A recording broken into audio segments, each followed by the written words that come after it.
বৈশা মাত্র বসছি, সঙ্গে সঙ্গে কিছু ছেলে পেলে আইছে, আমার বাইরের থেকে ডাকতেছে যে একটু বাইরে আসেন। আমি কই তোমরা ভিতরে আসো, না ভাই বাইরে আসেন, আমি সবাই চিনি না ভাই। আমি কি বিষয় ভাই, একটু কথা আছে আপনার সাথে, আপনার নাম সেলিম বাবু? আমি জি ভাই। ভাই আমি যদি তাকে চিনতাম তাইলেও বুঝতাম যে আমার সাথে দুশ্মনী আছে, আমি তো চিনিও না।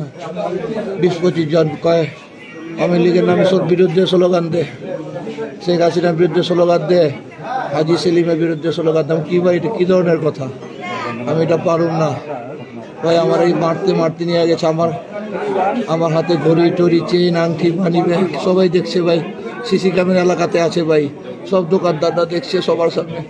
আমারে মারছে আর কইছে হাজি সেলিমের বিরুদ্ধে স্লোগান দে, আর শেখ হাসিনার বিরুদ্ধে স্লোগান দে। তুই আওয়ামী লীগ করস কে? এই আমার অপরাধ ভাই, আমি আওয়ামী লীগ করি। হ্যাঁ আমি আওয়ামী লীগ করি, আমি মরণ পর্যন্ত আওয়ামী লীগ করব। আমি শেখ হাসিনার লোক, আমি জয় বাংলার লোক, আমি সারা জীবন জয় বাংলাই করব। যদি মরে যাই আমি শেখ হাসিনার লোক, আমি জয় বাংলার লোক। আমি সারা জীবন সবার উপকার করছি। আমার এলাকায় সবাই জিগান ভাই, আমার সবাই